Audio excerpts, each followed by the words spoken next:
The box often took itself from the human gaze to places dark and forgotten.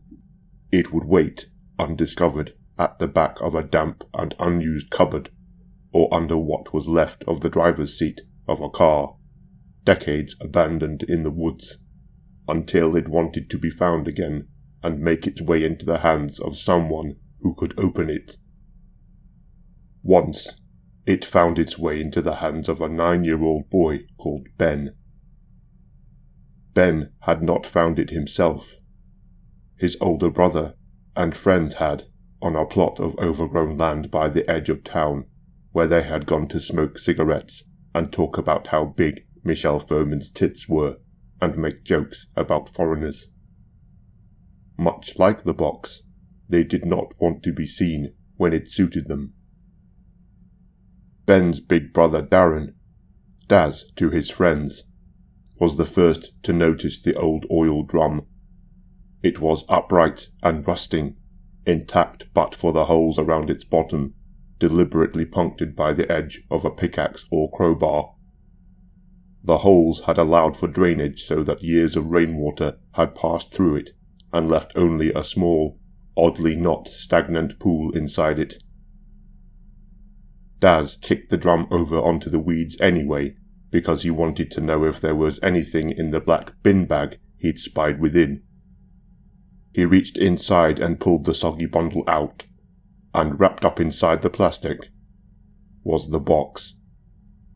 Nobody wanted it. He asked around outside the pub, certain he could sell this beautiful, intricately engraved cube to someone. The designs on each of its sides were wrought in gold, or so he thought. He was sure it was worth something, but the ruddy-faced drunks who staggered out were not interested in it, and he lamented, not for the first time, his life in that small town.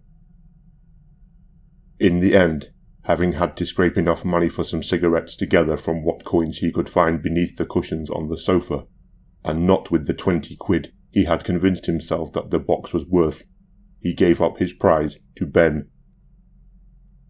Ben saw the box for what it was immediately. It was a puzzle, and he was very good at solving them. He took it with him down the road to the stream that ran along the edge of town and made his way to the bush that the older boys sometimes climbed inside to look at the magazines people left in there.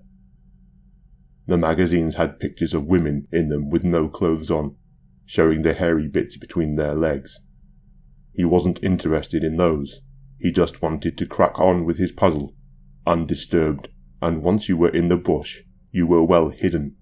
It was like a secret den, spacious enough inside to sit down if you really wanted to, and you could see out, but nobody could see in.